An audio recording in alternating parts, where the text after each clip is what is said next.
আসসালামু আলাইকুম রহমতুল্লাহি ওবরকাতুহ। ইরান এবং আমেরিকার যে যুদ্ধ সর্বাত্মক রূপ লাভ করেছে। আমরা বাংলাদেশে বসে যত কথাই বলি না কেন, আমেরিকা তার সর্বশক্তি নিয়োগ করেছে এই যুদ্ধে। আমেরিকা খুব ভালো করে জানে যে এই যুদ্ধে সে যদি পরাজিত হয়, মধ্যপ্রাচ্যে তার যে শৃঙ্খল রয়েছে, সবাইকে সে যেভাবে দাসত্বের শৃঙ্খলে আবদ্ধ করে রেখেছে, এটি ছিন্ন বিচ্ছিন্ন হয়ে যাবে। মধ্যপ্রাচ্য, এশিয়া এবং ইউরোপে তার যে বিশাল বাণিজ্য রয়েছে এবং যে জুজুর ভয় দেখিয়ে কখনো নিজের ক্ষমতা, কখনো শত্রুর ভয় দেখিয়ে যেভাবে সারা বিশ্বকে শোষণ করে বিশ্বের ধনসম্পদ আরোহণ করে আমেরিকাকে একটা স্বপ্নের নগরী বানিয়ে ফেলা হয়েছে, সব তছনছ হয়ে যাবে। এমনকি আমেরিকা যদি ভেঙে চুরমার হয়ে যায়, টুকরো টুকরো হয়ে যায়, সেখানের সরকারের যদি পতন হয়, তাও অস্বাভাবিক নয়। আমেরিকার সৃষ্টির পর থেকে প্রথম তারা অস্তিত্ব সংকটে পড়েছে। অবশ্য এর আগে তারা সেই যখন আব্রাহাম লিঙ্কনের সময় আমেরিকাতে গৃহযুদ্ধ শুরু হয়েছিল, ঠিক সেই সময়টাতে তারা একবার অস্তিত্ব সংকটে পড়েছিল।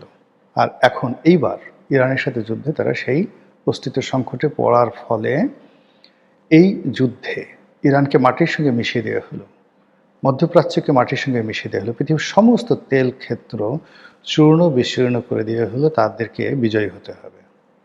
আর তারা ভৌগোলিকভাবে যে জায়গাতে আছে, সারা বিশ্বে তেল না থাকলেও তাদের কিছু আসে যায় না। এর কারণ হলো আমেরিকা এখন পৃথিবীর সবচেয়ে বড় রিজার্ভের অধিকারী। মানে তাদের যে ভূগর্ভে তেল রয়েছে, যারা তেল উঠায় নাই, ওখানে জমা করে রাখছে এবং সেই তেল বাড়ছে।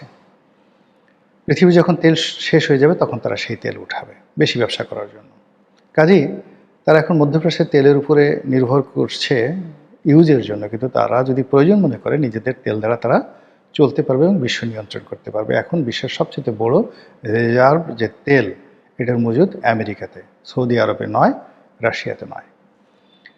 তো আমেরিকা এই যুদ্ধে যে কোনো মূল্যে জেতার জন্য তারা সর্বশক্তি নিয়োগ করছে। অন্যদিকে ইসরায়েল নামক যে রাষ্ট্রটি, তারা এই মুহূর্তে পৃথিবীতে মানবজাতির ইতিহাসে সবচেয়ে পাওয়ারফুল, তাদের অ্যাকচুয়াল হার্ড পাওয়ার ইসরায়েলকে কেন্দ্র করে ওই ভূখণ্ডে তাদের যে মিলিটারি প্রেজেন্স রয়েছে, যেভাবে তারা তেল আবিব, জেরুজালেম, হাইফা, এই সমস্ত বড় বড় শহর বন্দরকে তারা সাজিয়েছে, এটা তাদের হার্ড পাওয়ার।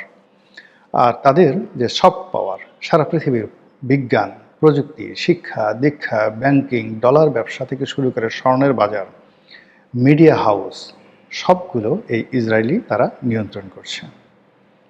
এই প্রথম এই রাষ্ট্রটি প্রতিষ্ঠিত হওয়ার পর তারা যে ঝুঁকির মধ্যে পড়েছে, যেখানে তারা স্লিপ করলে তছনছ হয়ে যাবে, ইসরায়েল রাষ্ট্রটির অস্তিত্ব বিলীন হয়ে যাবে। এবং ইন্তিফাদা জেগে ওঠো নাম করে সমস্ত আরব বিশ্বের মুসলমানরা যেভাবে জেরুজালেমের দিকে ছুটে পড়বে যাবে, একজন ইহুদি সেখানে প্রাণে বাঁচতে পারবে না। এটা ইসরায়েলের লোকজন তারা জানে। ফলে কি হলো, প্রাণান্ত চেষ্টা তারা করছে, তাদের যত লবিস্ট গ্রুপ রয়েছে, যত টাকা রয়েছে, যত ফাইন্যান্স রয়েছে, সারা দুনিয়া থেকে ইসরায়েলি ফাইন্যান্স এখন মধ্যপ্রাচ্যে যাচ্ছে, মানে এই যুদ্ধে প্রমোট করার জন্য। অন্যদিকে আমেরিকা এবং ইসরায়েলের দোসর যে সকল রাষ্ট্র রয়েছে, সৌদি আরব, কাতার, দুবাই বা সংযুক্ত আরব আমিরাত, কুয়েত, এই সকল রাষ্ট্র, তাদের মধ্যে রীতিমতো জীবন হারাম হয়ে গেছে যে কি হবে যদি ইরান বিজয়ী হয়। তাহলে তো অনেক জায়গাতে মানচিত্র পরিবর্তন হয়ে যাবে, অনেক জায়গাতে আরব বসন্তের মতো করে সেখানে রাজপরিবারগুলোর পতন হবে, নতুন গণতন্ত্র শাসক শ্রেণী সেখানে আধিপত্য বিস্তার করবে। আবার এই যুদ্ধে যদি ইরান পরাজিত হয়, তাহলে ইরান, হিজবুল্লাহ, হুতি, পুরো অস্তিত্ব শেষ। ফলে এই যে একটা টাগ অফ ওয়ারের জায়গাতে তারা এসছে, এটাকে সর্বাত্মক করার জন্য উভয় পক্ষই এটাকে ধর্মযুদ্ধে রূপান্তরিত করতে চাচ্ছে। অতীতে এভাবে বহুবার, এই যে প্রায় 200 বছর ইউরোপ এবং মধ্যপ্রাচ্যে যুদ্ধ করেছে, ক্রুসেডের যুদ্ধ করেছে, সমস্ত ইউরোপ দলে দলে গিয়ে জেরুজালেম দখল করার জন্য গেছে। মূলত এই যে ধর্মযুদ্ধ, ওই সময়টাতে রাজনীতির জন্য তাদের কাছে অপরিহার্য ছিল। ঠিক এই মুহূর্তে ইরানের জন্য আর ইসরায়েলের জন্য এটাকে ধর্মযুদ্ধে রূপান্তরিত করা নিজেদের অস্তিত্বের জন্য কতটা গুরুত্বপূর্ণ সেই বিষয়ে খুব সংক্ষেপে আলোচনা করে ভিডিও শেষ করব। মুসলমানরা বিশ্বাস করে যে এই পৃথিবীতে ইহুদিবাদ থেকে রক্ষা করার জন্য একটা সময় ইমাম মাহাদি আসবেন, হযরত ঈসা আলাইহিস সালাম আসবেন এবং মুসলমানরা ঐক্যবদ্ধ হয়ে প্রায় ১০০ বছর পরবর্তীকালে সারা পৃথিবী শাসন করবে কিয়ামতের আগে আগে। কাজেই আমরা দীর্ঘদিন ধরে ইমাম মাহাদি আসবেন, হযরত ঈসা আলাইহিস সালাম আসবেন এই বার্তা প্রচার করছি এবং সঙ্গে সঙ্গে আমরা উদ্বেলিত হচ্ছি। আমরা এও জানি যে ইমাম মাহাদি আসার আগে দাজ্জাল আসবে। দাজ্জাল ইহুদির মধ্য থেকে আসবে এবং সারা পৃথিবী দখল করে ফেলবে। সারা পৃথিবীতে দাজ্জালের এত ক্ষমতা থাকবে, সম্মোহনী পাওয়ার থাকবে। এটা এখন যদি আপনি ফেসবুকের এআই ধরেন, রোবোটিক পাওয়ার ধরেন, কিংবা আপনি ধরুন চ্যাট জিপিটি ধরেন, মুহূর্তের মধ্যে মানে এই যে এখন ইদানিং যে আপনার সেক্স ডলগুলো হয়ে যাচ্ছে, যারা আপনার সঙ্গে একদম নারীর মতো বা পুরুষের মতো, যারা মেয়ে আছেন তারা পুরুষ সঙ্গী হিসেবে এই সেক্স ডলগুলো ভাড়া করে নিচ্ছেন। They are acting, behaving just like human body. এই যুগে এটা হয়ে গেছে প্রযুক্তির মাধ্যমে। ঠিক এইরকম সম্মোহনী কিছু ঘটবে দাজ্জালের আগমনের সময় এবং দাজ্জালের ডাক।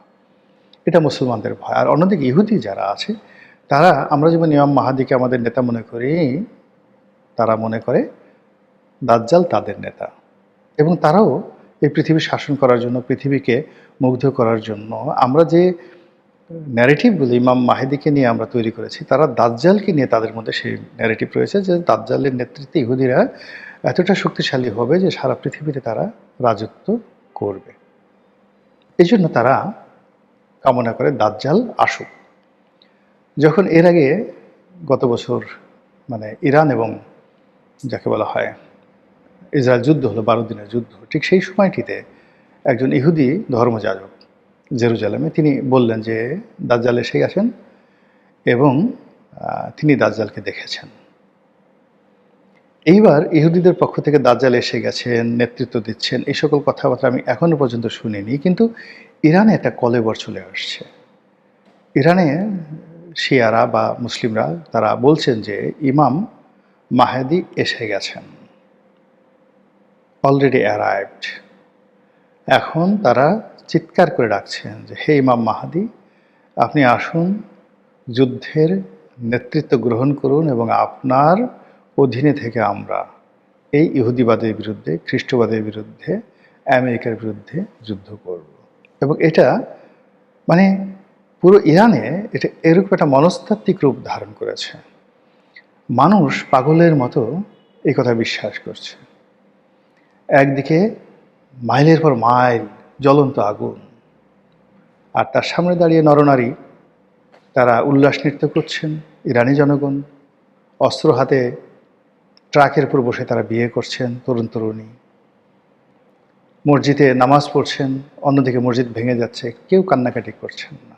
তারা এই যে এটাকে একটা ধর্মযুদ্ধে রূপান্তরিত করার যে মানে সম্মোহনী ক্ষমতা জনগণের মধ্যে বর্তমানে ইরানের নেতৃত্ব এটা তুলে ধরতে পেরেছে, তার ফলে পুরো ওই পেনিনসুলা, আরব যে উপদ্বীপ, সেই আরব পেনিনসুলাতে রীতিমতো ধর্মযুদ্ধের উন্মাদনা শুরু হয়ে গেছে। আমরা বাংলাদেশে বসে টের পাচ্ছি না, আমরা আবেগ তাড়িত হচ্ছে, কিন্তু ওখানে মূল ব্যাপার হল যে মরে যাব, জান্নাত পাবো, তারপর বেঁচে থাকবো, গাজী হব, পৃথিবী শাসন করব। এইরকম একটা আবার সেই পারস্য ডাইনেস্টি, সেই হরমুজের আমলে, সেই যাকে বলা হয় দারায়ুসের আমলে, সাইরাসের আমলে তাদের যে ডাইনেস্টি ছিল, সেই ডাইনেস্টি তারা আবার ফিরে পাবেন। এই স্বপ্নে বিভোর হয়ে পড়েছে। আর এতে করে মধ্যপ্রাচ্যের যে যুদ্ধ পরিস্থিতি জটিল থেকে জটিলতর হয়ে যাচ্ছে এবং প্রতিটি মানুষ তার শেষ নিঃশ্বাস থাকা পর্যন্ত যুদ্ধরত যে পক্ষগুলো তারা লড়াই এবং সংগ্রাম করে যাচ্ছে। প্রতিদিন যুদ্ধের ক্ষয়ক্ষতি মারাত্মকভাবে বেড়ে যাচ্ছে, হতাহত বেড়ে যাচ্ছে। পৃথিবীর যে অর্জিত ধনসম্পদ, বিত্তবিলাস, হরমরাজি, এগুলো যে আমরা গড়েছিলাম, দুবাই যেভাবে গড়ে তোলা হয়েছিল, মানে কি একটা অবস্থা। অতীতে আমরা এভাবে পড়েছি যে আল্লাহ রাব্বুল আলামিন বিক্ষুব্ধ অনেক সময় অনেক পাপের শহরকে জাস্ট ডুবিয়ে দিয়েছেন। এই যে এখন পেত্রা নগরীর কথা আমরা বলি, পাহাড় কেটে কেটে সেখানে অনেক সভ্য জাতি বসবাস করত। সেই বিশাল পাহাড়ের উপরে তারা মেলা মেলাতো। আমরা সেগুলো দেখি, সেই পেত্রা নগরী। সেই সভ্যতা আল্লাহ শেষ করে দিয়েছেন। সেই আদ জাতি, সামুদ জাতি, সেই ফেরাউনের বংশধর থেকে শুরু করে হামান, কত কিছু ছিল এই পৃথিবীতে।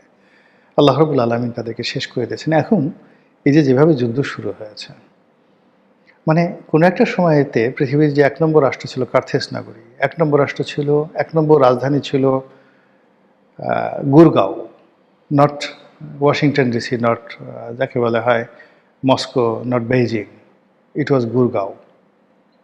মোর দ্যান 100 ইয়ার্স, ১০০ বছর ধরে পৃথিবীর ১ নম্বর কসমোপলিটন শহর ছিল মধ্যযুগে। আপনারা কি বলতে পারেন সেটা কোথায়? কে শেষ করে দিয়েছেন? অস্তিত্ব কি সেখানে? কোনো বিল্ডিং আছে কি না? খুঁজে পাবেন না। তো এইরকম মানে এখন যে যুদ্ধ শুরু হয়েছে, একটা সময় আরবের মরুভূমির বুকে আজ থেকে ১০০ বছর পরে মানুষ খুঁজবে যে ওই সময়টাতে আমরা শুনেছি, ইন্টারনেটে দেখেছি, বা একটা প্রযুক্তি ছিল ইন্টারনেট, একটা প্রযুক্তি ছিল ফেসবুক, বা বাপদাদা ও ১৪ পুরুষের আগে শুনছি দুবাইতে একটা বুর্জ আল খলিফা নামে একটা বড় বিল্ডিং ছিল, যেটা উপরে দাঁড়ালে মেঘ স্পর্শ করা যেত। এই ধরনের গল্প ভবিষ্যতে যদি চালু হয়, আর এই যুদ্ধের মাধ্যমে যদি এই যে মরুভূমির শহর, এটা মরুভূমির মধ্যে ডুবে যায়, শেষ হয়ে যায়, কি বলবেন? অতীতে এরকম ঘটনা ঘটেনি? বহুবার ঘটেছে। ওই মরুভূমির মধ্যে বহু শহর বন্দর নগরী তলিয়ে গেছে বালুকা বেলায়। ওই সাহারা মরুভূমি পৃথিবীর সবচেয়ে সুন্দরতম বনভূমি ছিল। সেই বনভূমি ওখানে চাপা পড়ে সেখানে মরুভূমি তৈরি হয়েছে। পৃথিবীর অনেক সাগর একটা সময় মরুভূমি ছিল, অনেক মরুভূমি একটা সময় সাগর ছিল। তো এই যে পৃথিবীর পরিবর্তন, এটি কখনো প্রাকৃতিক কারণে হয়, কখনো যুদ্ধের কারণে হয়, কখনো বিবর্তনের কারণে হয়, কখনো খোদাই গজবের কারণে হয়। আমাদের এই যে ইরান এবং আমেরিকার যে যুদ্ধ, এটা একই সঙ্গে খোদাই গজব, প্রাকৃতিক বিবর্তন, ম্যালথাসের সূত্র অনুযায়ী প্রাকৃতিক বিবর্তন এবং বিপর্যয়, নাকি মনুষ্য সৃষ্টি সংকট, নাকি অন্য কিছু আমরা জানি না। আল্লাহর কাছে আত্মসমর্পণ করলাম। এর কারণ হলো মরুভূমিতে আগুন জ্বললে বাংলাদেশ রক্ষা পাবে না। ইরানের আগুন, আমেরিকার আগুন আমাদেরকে ছাড়বে না। আমরাও বিপদগ্রস্ত হব। যুদ্ধ চাই না, শান্তি চাই, স্বাভাবিক মৃত্যুর গ্যারান্টি চাই। কার কাছে? মহান আল্লাহর কাছে। আল্লাহ, আপনি আমাদের পাপ মুক্ত করুন, গুনাহ সমূহ মাফ করুন, আমাদের চরিত্রের উৎকর্ষতা সাধন করুন। আপনার ক্রোধ তৈরি হয়, আপনার কষ্ট লাগে, এই ধরনের আচরণ থেকে আল্লাহ আপনি মানব জাতিকে রক্ষা করুন। আসসালামু আলাইকুম রহমতুল্লাহি ওয়া বারাকাতুহু।